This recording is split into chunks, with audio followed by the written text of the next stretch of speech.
One. Hello everybody, Gail Carriger here.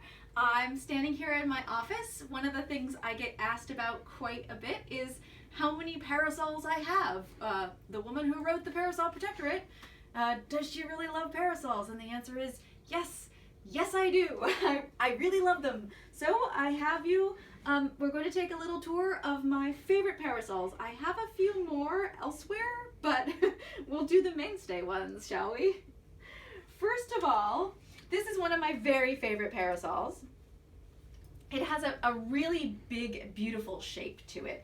One of the reasons Kelly, who's videoing, is standing back is so I can show you the full scope of Parasol Beauty. So it has this lovely pagoda shape where it actually really arches down quite a bit, which I like a lot, and then it has this beautiful kind of lacy fluted edge. It's embroidery anglais, which is when you get these circles with the embroidery around the circle, and I haven't seen a lot of parasols like that for sale, not modern ones. This is a modern one, and so that's those are the reasons I picked it up. I also like how solid it is because it really does shade when you're out and about. It actually is solid enough to provide some good shade, which some of the lacier ones aren't so good about. So that's that one, and we'll move on to the next. In the sort of same color profile vein, I've got this one, which I just love. I think it's me, so I love how it looks because it feels like something that might decorate pottery. I think that's why I went for it, with the beautiful blue and cream. I don't get to use it as much because I don't have as many outfits that match it, but I just, again, I like how much solid it has, and I love that it has a very vintage looking pattern to it. So that's why that one came into my life. Next we'll do this one. So this one I picked up from Dark Garden. They don't have it anymore. It's actually also an umbrella, which makes it very useful. And I just really enjoyed this pattern on the edge. I think, again, it's me, so I'm thinking about kind of pottery that does this. And this is a very 1920s style when you see it on pots. So I got very excited to see it in parasol form. I use this one mainly for steampunk events. And the downside of it is that it doesn't fold great. In fact, none of these fold great for travel. So I do have some that I specifically use for travel, and we'll get onto those in a second. This one was a gift. Again, I think it's actually an umbrella, and I don't know how old it is. 1920s is the oldest I think it might be. Watch Gail try to open a very old parasol. It does have a broken stein, so that's why I don't use it very much. But and you can see it's also sun damaged in places, probably from how it was stored. But look at the inside. It's just so much fun. I hope you guys can see that. It just has this beautiful pattern. It's double, so it's got both the outer shell and then an inner shell, and the inside is what's pretty, which is so smart because usually when you're carrying it, you're going to be carrying it like this, and this is what's seen as the interior. So it's kind of like how in the Regency and early Victorian era, they took to decorating the interior of bonnets as well as the exterior, and it's just very exciting to me. But it isn't in great condition, sadly. And it's very tall and long, so it's really, really hard to travel with because I don't even really have a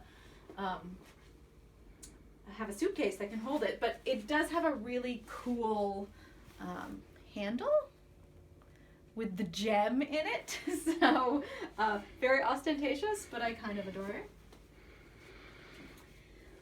Here we have, incidentally, speaking of my parasol holster that particular one lives in because it's the perfect shape for it. It also has a fan holster here. This was a gift. So, yeah, people thinking of me, I always appreciate that in the steampunk community. So this is kind of my most commonly used larger parasol. It's really, really versatile, and that's why I use it so much. It's actually a paper parasol, which means not good at all for wet weather of any kind. And of course, it has the tentacles on it, which is why I picked it up. I got this from Donna of Clockwork Couture. Clockwork Couture sadly no longer exists. Donna still does, as she's also the model on the cover of the Parasol Protectorate books. So the little story behind the parasol is fun too. And it's just that the sort of neutral color of the brown with the black means that it goes with so many outfits. So I use it a lot.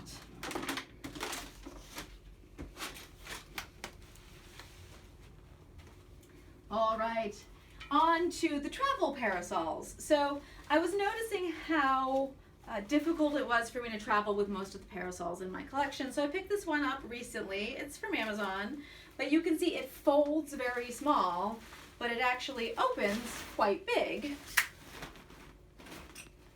And it's very bold and flashy and kind of fabulous.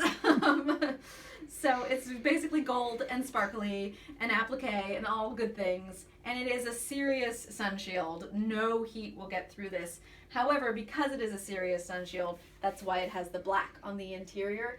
And I'm personally not wild about that feature for it, but I do like how good it protects me from the sun, and I do love that it folds so tiny. I'm just gonna put that one aside because it's a little fiddly. And then, if Kelly would like to walk over a little, we'll get in close to the other travel parasols. So the other ones I have are these little itty bitty tiny ones. I have a medium, an even smaller one, and then a slightly larger one here. And I'm hoping to figure out how to convert this particular one to a longer folding handle. Because actually, this size is not atypical for the later Victorian and Edwardian era. So believe it or not, adults would actually use parasols of this size. So, because most of the rest of your body is completely covered in the Victorian era, all you really need is to shield your face. So you can have a pretty small parasol. And as proof of concept, I'll show you my vintage travel one, which is here.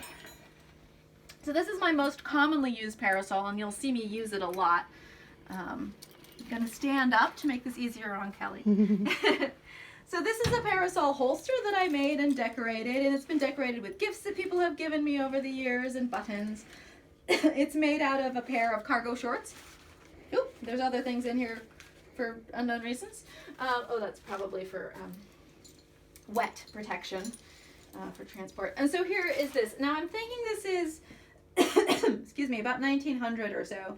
Maybe a little bit later in time. Definitely earlier than the 1920s.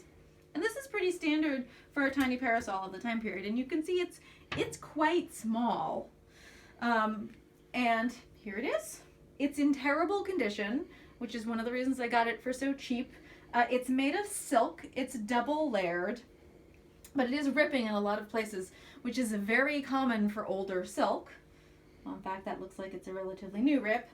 So I just went around to all of the rips and sealed them with clear nail polish, just the way you would a run on nylons. And because it's so fluffy and crazy, you kind of don't really notice that much.